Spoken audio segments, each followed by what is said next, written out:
Hey guys, and welcome to today's episode of Behind the Closed Doors. And today is a little bit different. Now, normally an episode like this you would expect in Quite Frankly, because that's all about product reviews, right? But today I'm going to do it in Behind the Closed Doors because we never know what's going to happen today. And it's not going to be an in-depth review, and it's not something of a product that's actually sponsored. So this is something that we actually picked up in the States, and I'm going to tell you exactly why we picked up. So enjoy today's episode of Behind the Closed Doors.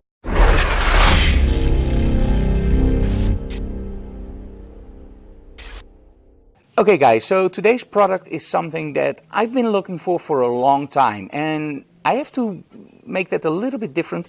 I've been looking for a perfect solution for a long time, and I can already tell you it's not the perfect solution, but it's a solution that comes pretty darn close. Now, as you may have seen in yesterday's vlog, we switched from our MacBook Pro to the DELL XPS 15. And one of the things that is always a problem with laptops or any other device is, of course, battery life. Now, the DELL XPS 15 is great on battery life, but it's not perfect, because perfect would mean it will run all day long and without any problem. Well, that's not the truth, of course. So you need something like this. You need a power block. And the power block goes into the mains, and at that point you have unlimited power until, of course, you stop paying your bill. So, cool. The other thing is that the Dell actually has a USB-C connector, and USB-C connectors can also be used to charge. Now, when you look online, there are several solutions for the DELL XPS 15 that will actually charge your laptop via USB-C. But how do you charge a USB-C if you don't have mains? Or how do you charge your laptop if you don't have a mains? That's a slight problem. And that's actually where this little unit comes in. Well, call it little. We call it little, but it's not really little. And this is the RAVpower. I hope I pronounced that correctly. Now, what is it? It's called the iSmart Plus, and it's a really heavy battery. So it's 2700 milliamps, 99.9 watt hour. Now, why is that important that it's not 100? Because on many airlines you can't fly with anything that's 100, so they put 99.9 in, which I think actually translates back to 100, but okay, don't tell anybody. Okay, so what do we have on this one? We have an input to charge it, and it charges pretty fast. We have 2 USB ports and 1 USB-C port, and the power button. Now, what does the power button do? Very simple. If you press it, you will see if it's charged. So now I have all the blue LEDs, and that means it's charged. During our stay in the States, we tested this unit on iPhone, iPad, and Anouk's laptop. Anouk has the new MacBook Pro 13-inch. And I cannot say anything different from wow. It charges your iPhone without, well, ever losing some of the dots. It just is insane. The iPad Pro it charges, and it loses some of the power, but I guess that you can charge your iPhone maybe 3-4 times with ease. Anouk's MacBook Pro, no problem at all. She was at 80%, she plugged it in, she was doing some video editing, and, well, she got up to 100% and maybe lost 3 or 4 of those little blinkies. So that's great. So a 13-inch MacBook Pro, it can probably charge it once, maybe 1.5 times, maybe even 2, I don't know. So, yesterday we tried the Wacom Mobile Studio Pro. Via USB-C, no luck. It didn't charge. And that's becoming a real problem for the Wacom Mobile Studio Pro. I love it. I'm totally in love with it. And it's a great device. But we really need an external battery for it. Because in the field, when shooting tethered into Capture One, it only runs for about 3.5-4 hours under stress. So we really need something to power that baby with. And I was hoping for this one, because this one has a hidden secret. And that's in here. This, ladies and gentlemen, is a mains connector. Now, what's a mains connector? Very simple. You just plug in your power connector. That's it. Okay, so how does it work? Very simple. The USB ports and USB-C ports work normally as you expect from a battery. You put your cables in and it starts charging. The mains works a little bit differently. So we're going to test it now with the Dell and see how long it will keep the Dell running. You plug in my case, a converter, because this is a EU power brick and this is a US connector. Oh, and by the way, about the Wacom Mobile Studio Pro, I didn't finish that one. The Wacom Mobile Studio Pro we put in the mains, and it emptied the battery very, very quickly. So in other words, it takes a lot of power out of the battery, and it's just not a viable solution, because maybe you can add 10% to your battery and this one will be dead. So that's not a good solution. Okay, let's try this one on the Wacom Mobile, on the Dell, and see how long it will keep it running. Okay, so I'm going to use the power brick, and we're going to connect the Dell. Okay, let's undo this. There we go. Let's pick up the camera. So the Dell is now connected with the power brick. There we go. Okay, and let's connect it to our iSmart. There we go. The only thing I now have to do is hold this one for about 3 or 4 seconds. And now we have a green LED going. Let me show you guys. So now we have a green LED over there and power on the laptop. So let's boot up the Dell and see if this really works. And as you can see, it charges. So what I'm going to do now is just leave it charging while I'm retouching the images from Nadine from the USA. And we'll see after maybe a few hours how far the iSmart has depleted and how the Dell is doing. Now, why is this an important one? I don't care if it charges my laptop. I don't care if it drains slower. What I do care about is longer runtime in the field. And that means that when we do a workshop or I do retouching in the RV, I want to make sure that my laptop stays within that range of 120%. So between 100 and 20.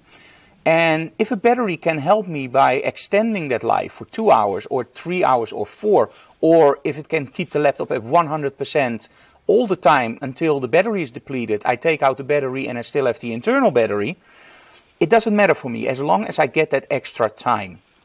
So there are 2 possible scenarios. Actually, there are 3. Scenario 1, it won't work at all. In other words, it will drain the battery in 10 minutes or it just don't charge like we have with the Mobile Studio Pro. Scenario 2 is that it will keep my laptop at 100% all the time until the external battery is dead, and then I can continue on the internal battery. That would actually mean that I have the time on the external battery plus the time I normally have on the internal battery. That's the best case scenario. The other scenario, and that's the one that I'm actually thinking about, but I hope I'm wrong, is that with the battery connected, the laptop will still go down, but it will go down way slower than without the battery. And that means that when we do a workshop, we actually have to start with the battery connected and just run all the way through the battery. A fourth solution, which I doubt will work with laptops, is that we can run down the battery of the laptop to 20%, then connect the external brick and it will charge while we work. And that's something I'm going to test in the future, but in all honesty, with external batteries on mains, I don't think that's going to work. If it will work, that's going to be awesome. But this solution, if it works like we set it up now, that would already make me incredibly happy. Oh, and by the way, do you hear the sound in audio quality? You probably do, because in the States we also picked up something else. And you see it over here now. This is a Sony Bluetooth microphone. And the Sony Bluetooth microphone is great because it's this small. And on the camera there's the same size receiver. So it's a really small package for wireless audio. Now the audio quality at this time isn't the best possible. For the very simple reason I'm now using it as it comes in the package. Tomorrow I'm going to test it out with an external lavalier microphone, meaning you get a way better quality than you hear now. But for now, I think this is already way better than a microphone on top of the camera, because every time I turned around the camera, the audio changed. And now the audio will be constant quality no matter where I point the camera. Okay, I'm going to retouch my images for Nadine. And in the meantime, well, let's see how long the RAVpower will keep up. It's now 11:16, so we started at 11:15. So I'm very curious to see when it depletes. Okay guys, we're now a little bit over an hour in. It's 12:18, so that's 1 hour and 3 minutes actually. and let's see how we are doing. Okay, so it's still connected. Let's press the button and see how many lights. And we only have 3 lights left. So 1 hour and 3 minutes actually depleted the battery a lot, way more than I hoped. Let's see when it really dies. Okay, it's 1 o'clock now, so that means that we started at 11:15. So 1 o'clock, that's a pretty long time. It's a little bit under 2 hours, so 1 hour and 45 minutes. And it's now down to 1 LED. So that means it will probably keep the laptop alive for another maybe 5 to 10 minutes. So clocking in at 2 hours. In all honesty, the screen is on full power. It's the 4K unit. So it does take a lot of power. And I'm still in doubt if I'm really happy with this, because I wanted to keep it alive as long as possible. So what we're actually going to do, and Anouk is already looking for it, Dell also delivers a power brick or a power battery for their own laptops, also for the Dell XPS 15. We're going to order one, and we're going to try the same test with that unit and see if that runs longer.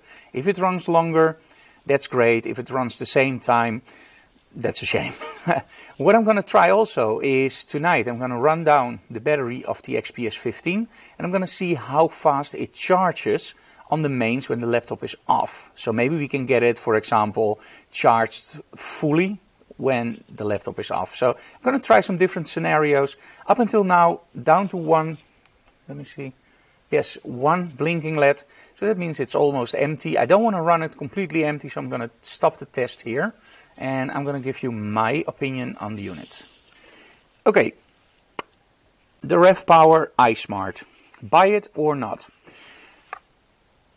I think it's a pretty cool unit. Now, there are other units out there that claim to do the same thing and that they're a lot more expensive. For the price, we paid about $160 for this at B&H.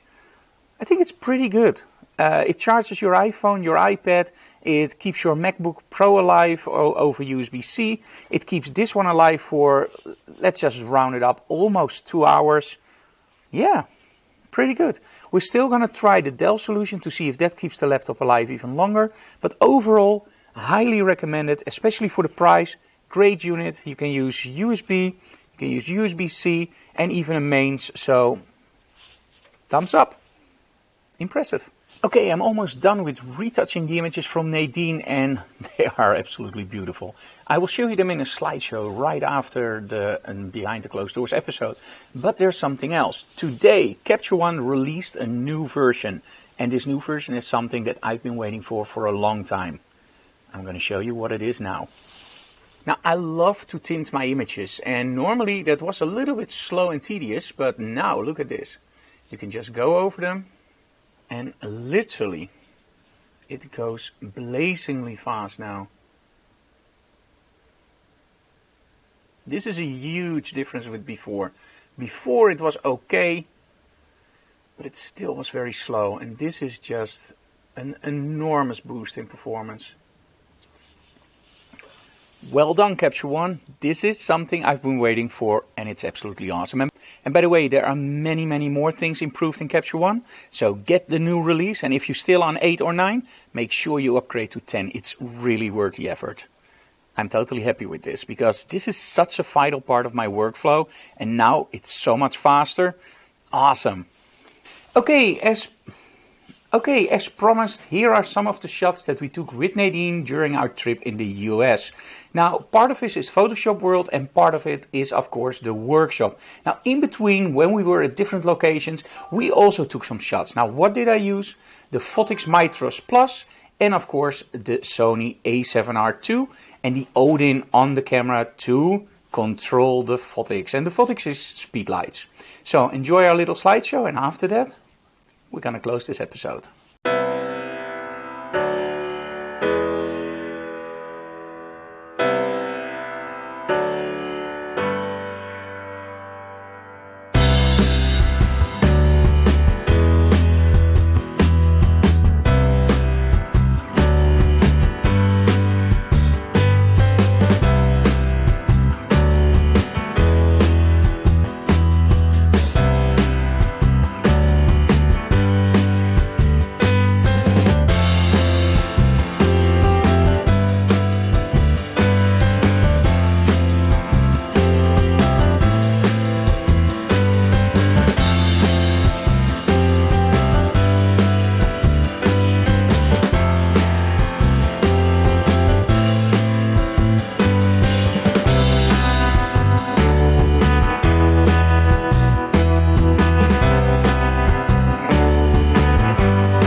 Okay guys, that was behind the closed doors for today, and as you can see it's a slightly different episode, and that's because we are now just home and we are arranging everything, so there's not a lot of stuff going on, but I promise you future vlogs will be different, except for tomorrow, because tomorrow we have something similar like today, but I'm going to tell you that tomorrow.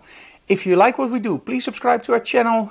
Tell other people about it, leave comments below, and if you want to see some topics in Behind the Closed Doors, or quite frankly your digital classroom, just let me know in the comments below. Hey guys, see you tomorrow. Bye bye.